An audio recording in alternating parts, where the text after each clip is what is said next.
Everyone has a story. Stories have power. They help us understand each other. Hello, Jonyce. Hi, Doug. Great to see you. Let's go chat. This is Jessops Journal. Jonyce, it's time to sign into Jessops Journal. I'd love to, Doug.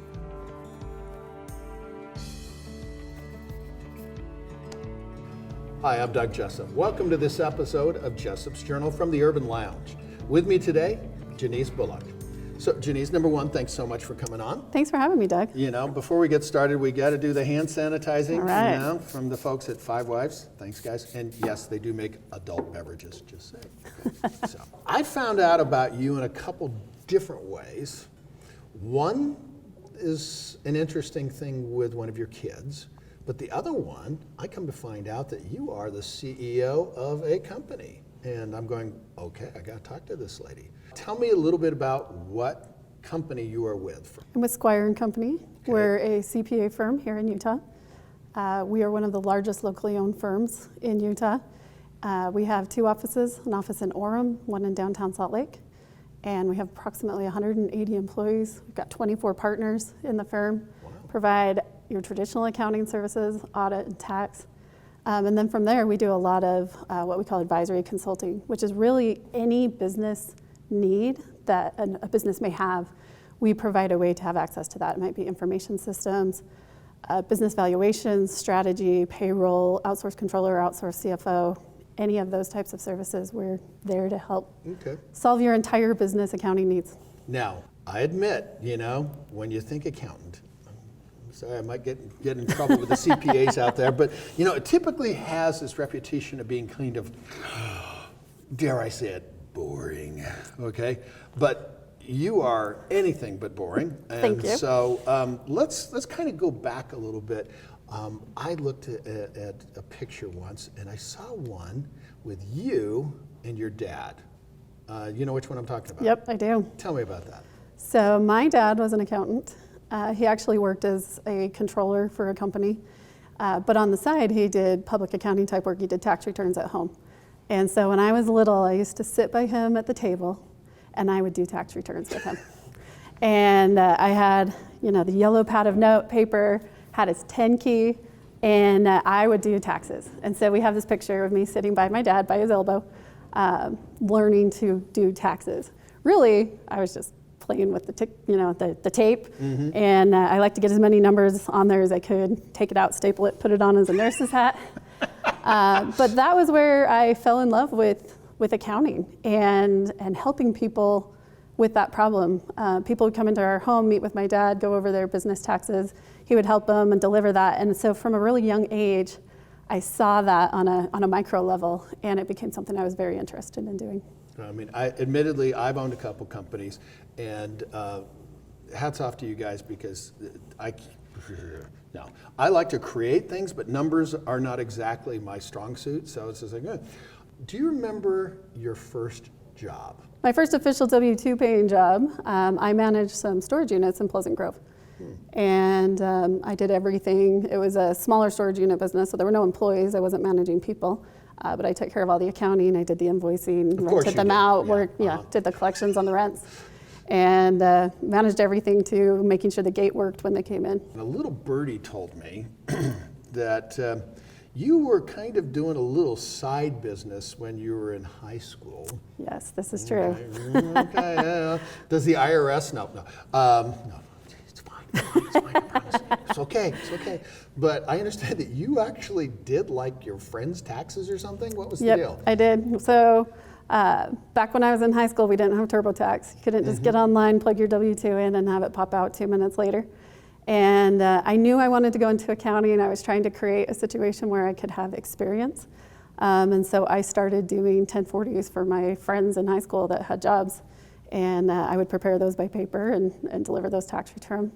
Charge like $25. And that's how I got my first experience in public accounting. Well, very cool, because I remember I did an interview with one guy, he's an artist, and he used to sell some of his art when he was in high school just to make money. He's going, oh, this is kind of cool, I can do this for a living. So same kind of thing. Yeah. When did you become an official CPA? I graduated with my master's degree in 2000, And then from there, you have to have experience, you have to pass the CPA exam. And so it was 2 years later in 2002, I became licensed as a CPA. You start doing high school taxes when you were a kid. Yep. You know, at the tutelage of your dad. Then, you know, you become a CPA. How in the world does someone become the CEO of a CPA company? You know, I think my journey is actually really interesting because it shows that anyone can do it and you can change your mind along the way. So when I graduated, well, prior to graduating, I actually did an internship with Squire, a tax internship. I loved it, and I started working part-time for him while I finished school. When I graduated, I had a full-time offer. However, I was expecting my oldest child, my son. And so I worked full-time for about 6 months, and then I had him, and I went part-time. And I viewed my career at that time as I picked tax because it's something I could do that would be really flexible, and I could work just tax seasons, January to April, and contribute to the family, but be home most of the school year, be home during the summer. And then a couple years later, I had my daughter, so I stayed part-time. And then as life has it, we have twists and turns and needs in our family and some medical issues that my husband faced, and I decided to be full-time. And Squire was an amazing place to be that way, but the accounting profession is actually an amazing career that way.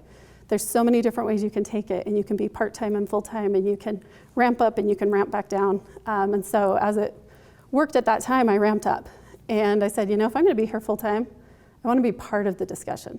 I wanna be part of the leadership team. And so I began talking about what it would take to become a partner in the firm. And so as I started working towards becoming a partner, I saw that as something that I really wanted to do. And in 2011, I became a partner at Squire. I was the first female partner actually at Squire. Really? Yeah. Okay, now I did an interview with an attorney recently. Okay, help me understand something. When you say partner, okay, on a law firm, a partner, I guess from what I understand, becomes, for lack of a better term, kind of a part owner, part of the discussion. Basically an owner. Is it the same kind of thing It with is. an accounting firm? Yep, law firms and accounting firms are structured very much the same really? way. Okay. You're a female CEO. Has that ever created any challenges? Because I'm not seeing a lot of female CPAs, you know, number one, Right. and let alone ones that have the top chair. Definitely a challenge to get there. For one, there was no one there that looked like me. Right, so I looked at this partnership group, and when I joined the firm, that was 6 partners, and then it became 8, and then 10, and when I joined, there was another, one of my other partners became a partner at the same time as me, and so we were number 13 and 14. And I looked at that group, and there were no women. So then you ask yourself the question, is that bias, or is that not?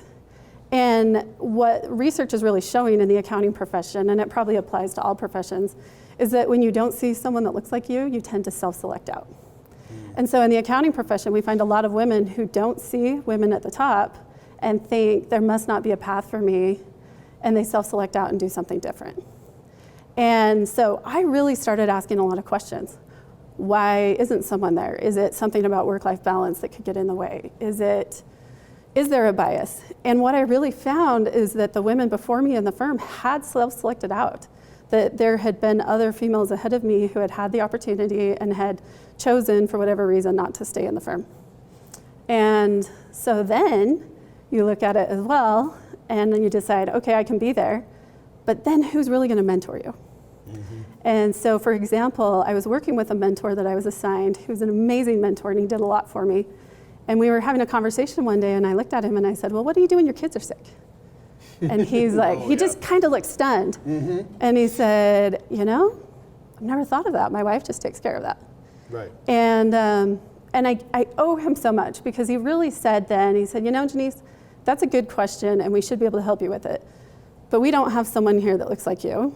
It's maybe not the exact wording he used, but, and he encouraged me to go find a mentor outside of our firm, which sometimes, you know, people think that's not necessarily a great thing, but he encouraged me to find a mentor outside of my firm, and I was able to find a partner in a law firm, actually in Salt Lake, and she gave me great advice. She coached me on conversations to have with the partners. She held me accountable to have hard conversations, and I was finally given that mentorship that helped me to stay in my firm and make it to the top.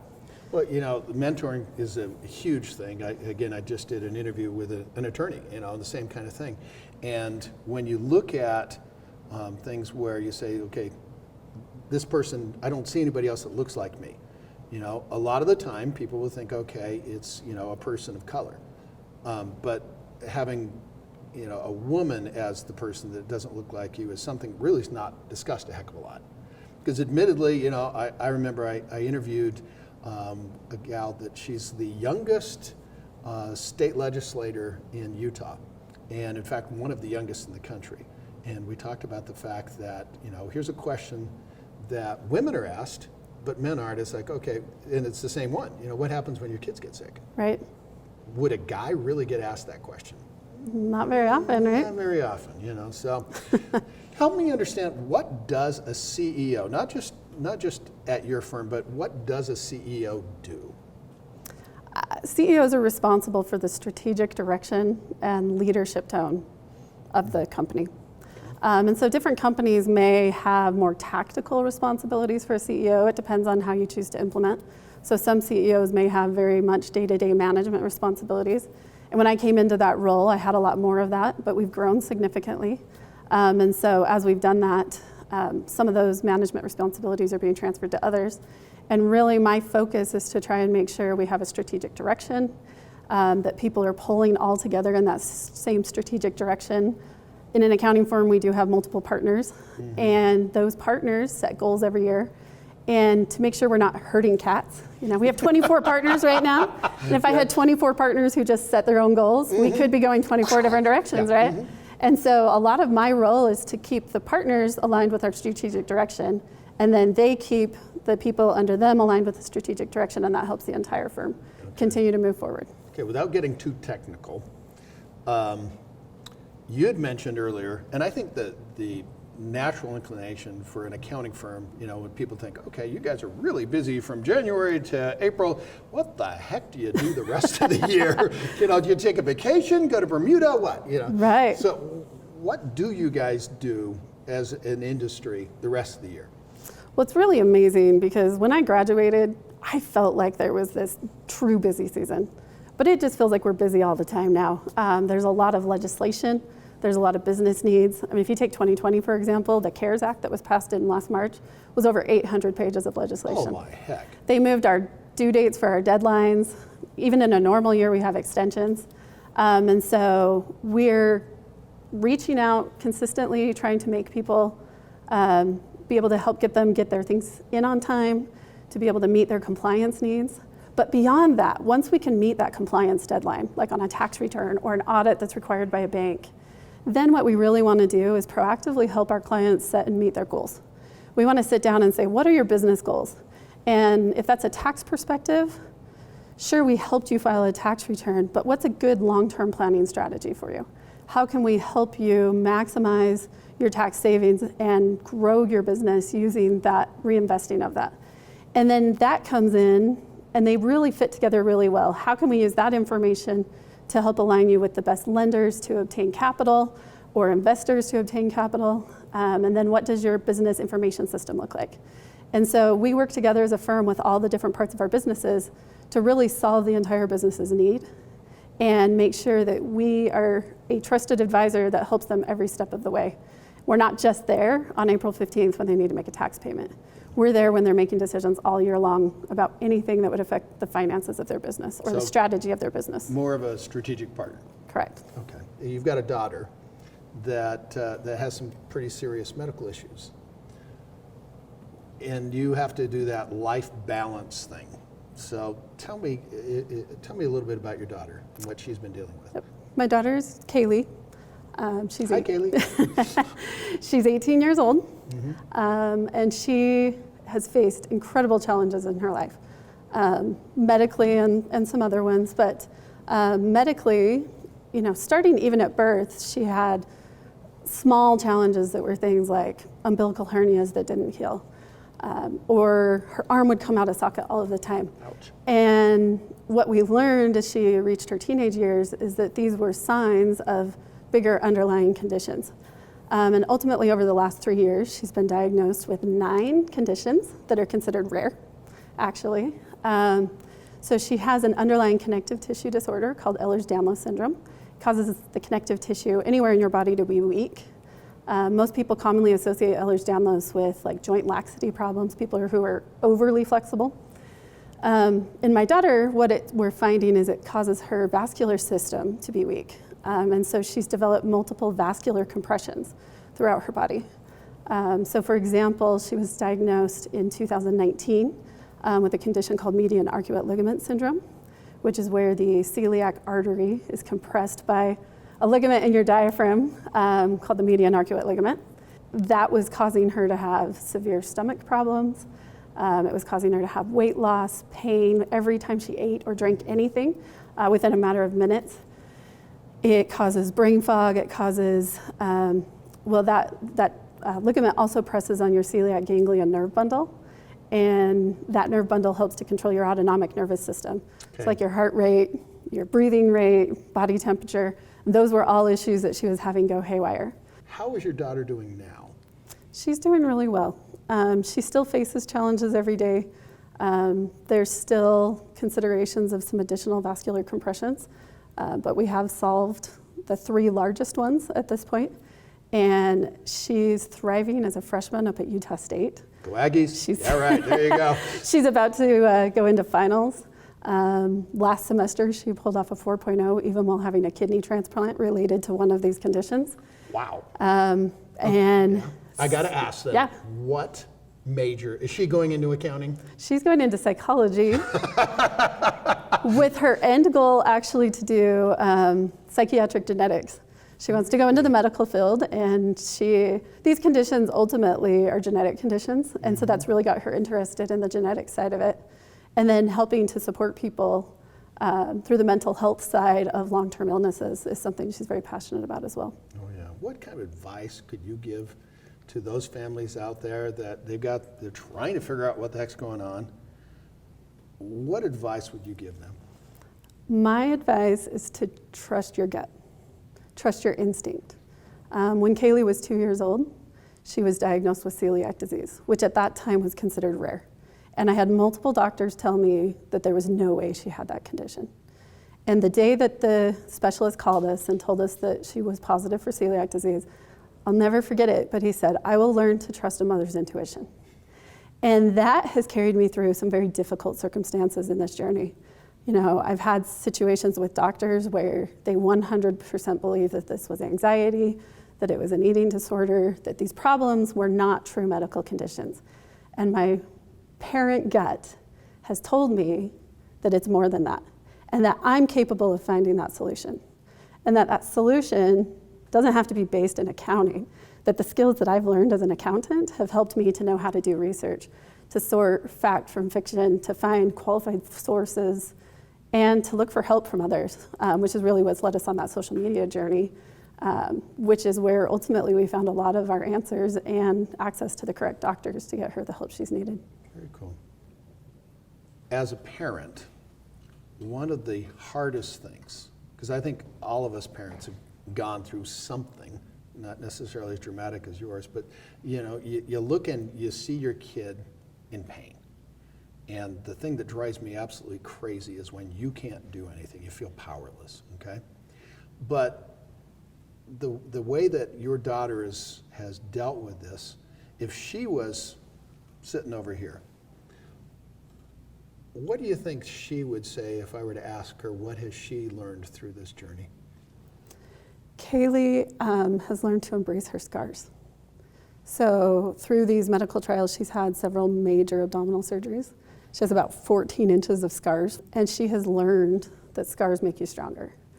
She absolutely has fallen in love with the art of kintsugi, which is a Japanese art where a broken dish is repaired with gold, making it more beautiful and more strong. And that is something that has helped her along the way, and something that she's actually trying to share with others.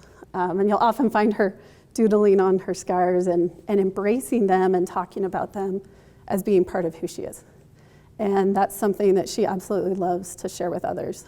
And this social media world for rare conditions, probably really any medical condition, honestly, but for rare conditions, there's a community that we found online. And she and I have both been able to meet people there, provide support, receive support, And she's created incredible friendships. There's actually a girl from Maryland.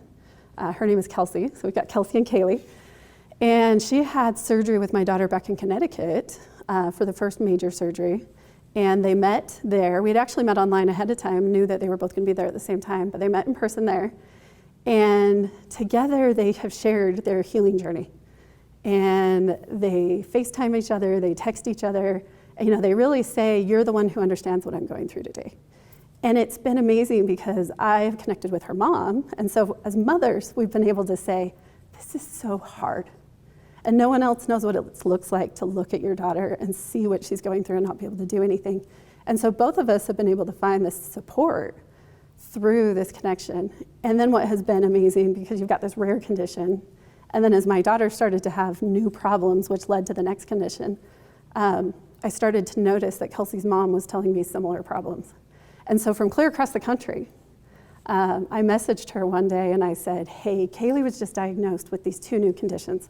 One's called Nutcracker syndrome, the other one's called May-Turner syndrome. And you really should look at these for Kelsey. And she said, how do I even begin? And I went on Facebook and I looked for a doctor that said Nutcracker syndrome in Maryland. And I was like, you should try this guy. So she ends up taking Kelsey in, and 6 weeks later, she's diagnosed with the exact same rare conditions that Kaylee is. So now they have 3 matching conditions. And we were able to work together and get Kelsey out from Maryland to Utah.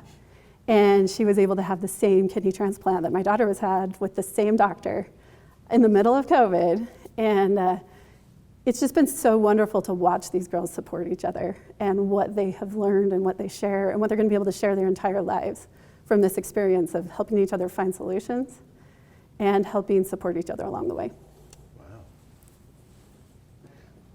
The name of the series is Jessops Journal, and my journal has got all kinds of scars and marks and all kinds of stuff on it. And the folks at Rustico are making your very own journal. It's nice and smooth and everything, doesn't have any marks on it yet, but they do have a hashtag, and this is the question I like to ask everybody. So, how do you want to leave your mark? I love this question. I want to find solutions. I want to be someone who helps to find a solution and then be part of implementing that solution, no matter what part of life that is. Well, thank you so much for coming on Jessops Journal. Welcome. A couple of other people we want to thank, of course, is Rustico with the journals. Yes, we've got the 5 Wives with the hand sanitizing and the adult beverages. Here's something you may not think about. Okay, you wash your hands, but have you ever thought about washing your nose? Okay. I love Clear. Clear nasal spray, good stuff, Maynard. Okay, and then of course we have Taylor Cooperative that makes my clothes and JW Custom Hats. Here's the thing that I want people to remember: everyone has a story. Stories have power. They help us understand each other. With another entry in a Jessops Journal and Jonyce Bullock, I'm Doug Jessop, ABC4 News.